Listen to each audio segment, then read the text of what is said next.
ये देखने को लगा कि ये जितनी भी अन्य पार्टियां हैं केवल मुसलमानों को अपने हितों में, अपने संगठन में, अपने पार्टी में मिलाने के लिए केवल भ्रामक राजनीति पैदा कर रहे हैं और कोई बात नहीं।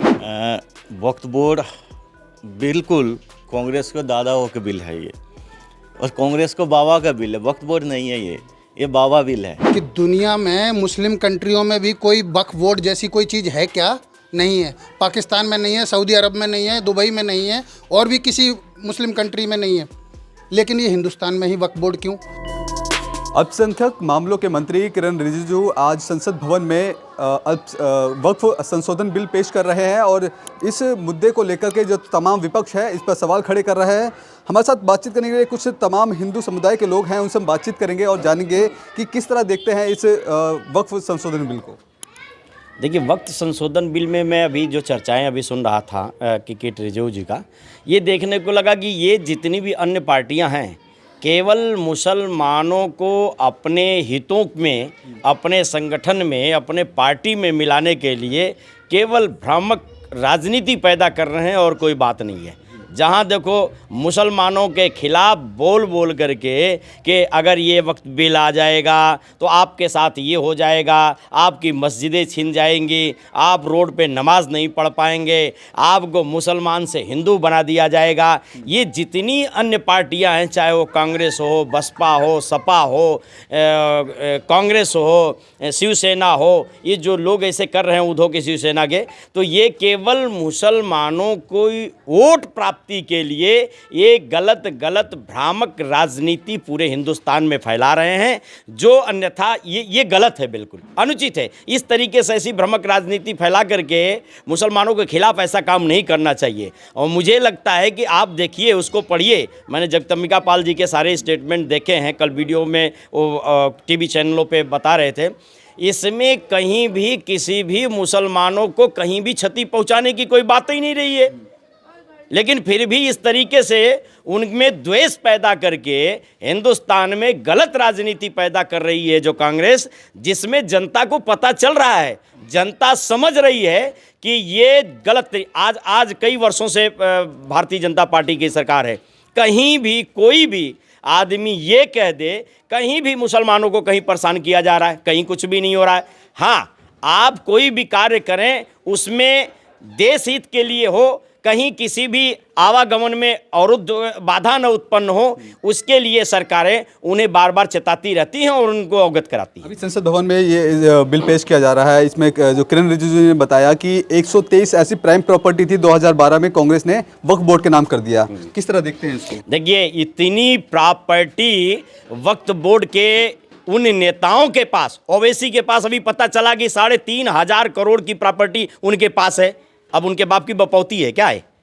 ये सरकारों की ज़मीन, मैं कह रहा हूँ जितनी भी वक्फ बोर्ड की ज़मीन है वो सरकार के सानिध्य में होना चाहिए, सरकार को पता लगनी चाहिए। और अगर उसमें कहीं भी मुसलमानों के हितों में जो भी कार्य हो सके, जहां से मुसलमानों को संरक्षण मिल सके, वहां उनके हित की रक्षा के लिए अगर उनको मिल रहा है तो उसमें कोई दोयम दर्जे का व्यवहार नहीं है, मिलना चाहिए उनको। लेकिन वक्त बिल को रोक करके आप उनकी ज़मीनों को आप हड़प करके और आप मुसलमानों को भड़का रहे हैं, हिंदुओं में बेमनस्ता पैदा कर रहे हैं। ये दुनिया में चलेगा नहीं और हम चलने नहीं देंगे, और हम उसका समर्थन करते हैं। वक्त बिल बन रहा है और आज लोकसभा में चर्चाएं भी हो रही हैं, आनी भी चाहिए। हिंदू भी इसे स्वीकार करे, मुसलमान भी इसे स्वीकार करे, सिख भी स्वीकार करे, सारे धर्मों को लोग मिल करके स्वीकार करें। हिंदू के हित की बात आए तो हिंदुओं के लिए करना चाहिए, मुसलमानों के हित की अगर उसमें चर्चा हो रही है तो मुसलमानों के हित में भी अच्छा कार्य होना चाहिए। हम उसका अभिवादन करते हैं। क्या कहना चाहेंगे? लगातार जो विपक्ष है, तमाम पूरा विपक्ष लगातार इस बिल के विरोध में है। अखिलेश यादव तो ये भी बोल रहे हैं कि कहीं ना कहीं मुसलमानों की रीढ़ की हड्डी तोड़ने का ये काम भारतीय जनता पार्टी कर रही है। ये दरअसल ये वक्फ बोर्ड जो है, इनके वक्फ बोर्ड बिल्कुल कांग्रेस को दादाओं का बिल है ये, और कांग्रेस को बाबा का बिल है। वक्फ बोर्ड नहीं है ये बाबा बिल है। इस बाबा बिल को जब संशोधन करा रहा है तो इनको तो खलबली होंगे इनके क्योंकि ये चाहते थे वक्त के जरिए मुसलमानों को गुमराह किया जाए और हिंदुत्व को निशाना साधा जाए। तो इसलिए ये सारे विपक्ष एक होके, इसमें कुछ नहीं है। वक्त बिल तो हमारा हिसाब से तो वक्त बोर्ड ही ख़त्म होना चाहिए था। किस बात की वक्त बोर्ड होना चाहिए? वक्त बोर्ड बिल्कुल ख़त्म होना चाहिए था। लेकिन सरकार अगर सोच रही है वक्त बोर्ड को ख़त्म ना करके सरकार अपने कंट्रोल में लाए और सबका हित पे काम हो, तो इसके लिए स्वागत योग्य है। लेकिन मैं वही बात कहना चाहूँगा, ये कांग्रेस के बाबा के बिल है, तो इसीलिए विपक्ष सारे खलबली मचा हुआ है। क्या कहना चाहेंगे कि अब पेश हो रहा है बिल और लगातार विपक्ष इसके विरोध में है?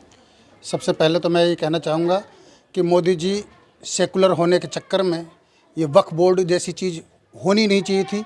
सबसे पहले जो कांग्रेस ने ये वक्फ बोर्ड बनाया था, मैं पूछना चाहता हूँ सरकारों से भी और आपके माध्यम से और लोगों से भी कि दुनिया में मुस्लिम कंट्रियों में भी कोई वक्फ बोर्ड जैसी कोई चीज़ है क्या?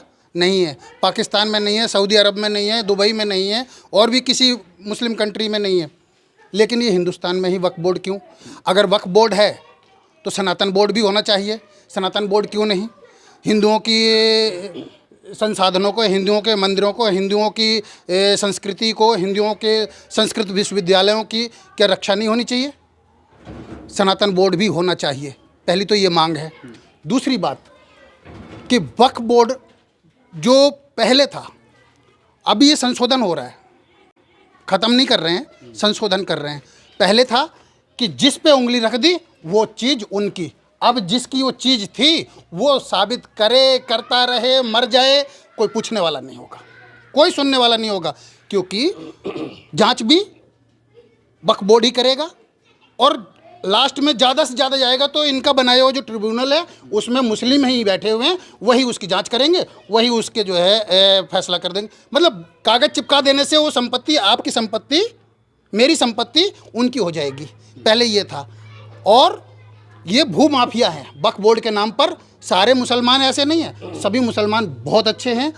कुछ जो भू माफिया हैं, जिनको कहूँगा मैं कि ये लैंड माफिया हैं, इन्होंने ज़मीनों पे कब्जे कर रखे हैं और अंधाधुंध कमाई कर रहे हैं। इसमें सुधार जो हो रहा है, इसमें गरीब तबके के लोगों को उसमें शामिल किया जा रहा है, महिलाओं को शामिल किया जा रहा है। और वक्फ बोर्ड बनाया किस लिए था? गरीब, पिछड़े, विधवा, बेवा, इन बच्चों की शिक्षा के लिए, इनके सुधार और इनके उत्थान के लिए बनाया गया था ना वक्फ बोर्ड। वक्फ बोर्ड का मतलब तो यही हुआ कि किसी का कल्याण करने के लिए। कल्याण किसका हो रहा है? एक मुझे यूनिवर्सिटी बता दो जो वक्फ बोर्ड चला रहा हो, एक कोई स्कूल बता दीजिए जो चला रहा हो, कोई हॉस्पिटल बता दीजिए जो वक्फ बोर्ड चला रहा हो। ये केवल और केवल लैंड माफिया है और इस पर अंकुश लगाना चाहिए। और सरकार अगर ऐसा कर रही है, हम सरकार का समर्थन करते हैं। ठीक है, आखिरी सवाल पूछूंगा कि अगर ये जो संशोधन बिल है वक्फ का, ये अगर पास हो जाता है तो जिस तरह से लगातार मनमानी वक्फ करता है, अपनी ज़मीन कब्जाने की बात करता है, अपनी आधिकारिक उस पर करता है, क्या लगता है कि इसमें बदलाव होगा? बदलाव होगा और बहुत अच्छा निकल करके आएगा। इसका रिजल्ट एक देख लें। अभी जैसे त्रिपाठी जी कह रहे थे, जो गरीब हितों के लिए कार्य नहीं हो रहा था ना, अब गरीब हितों के, गरीब मुसलमानों के लिए वक्फ बोर्ड में काम होगा। अब पहले था कि लोगों के उसमें मुस्लिम संप्रदाय के ज़्यादा लोग भरे हुए थे, अब इसमें अब हिंदू धर्म के लोगों को भी रखा गया है। अब मिलजुल करके मुसलमानों के हित के लिए जो कार्य होगा, गरीब मुसलमानों के लिए, वो उसे मदद मिलेगी।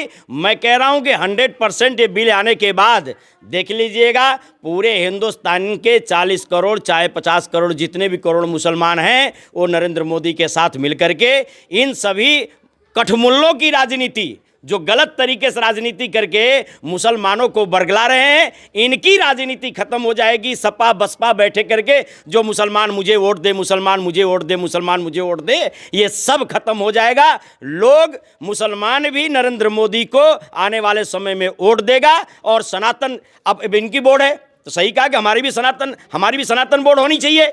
हिंदू धर्म की कोई बोर्ड नहीं, आपकी बोर्ड। ये जवाहरलाल नेहरू जी की जो दोयम दर्जे का व्यवहार रहा है हिंदुस्तान में, वो नहीं चलेगा।